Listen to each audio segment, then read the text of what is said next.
রহমতের নবীজি খেজুরের বাগানের পাশ দিয়ে নবীজি হেঁটে যাচ্ছেন মদিনায়। একটা উট দৌড়ায় আসছে। উট এসে আল্লাহর হাবিবের কদম মুবারকের সামনে পড়ে মাথা নিচু করে নবীজির কদমের মধ্যে মুখ লাগায় কাঁদতেছে। উটের জবান খুলে গেল।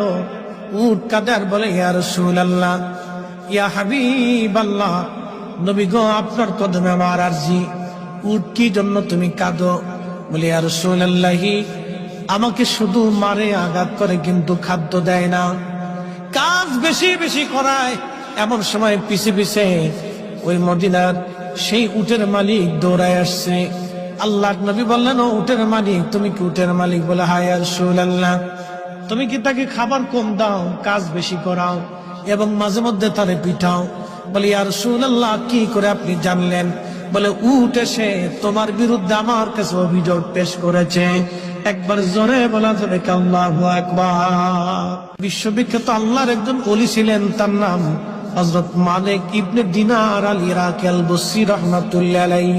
হযরত মালিক ইবনে দিনার তিনি প্রত্যেক বছরে মক্কায় হজ করার জন্য ইরাকের বসরা থেকে আসতেন।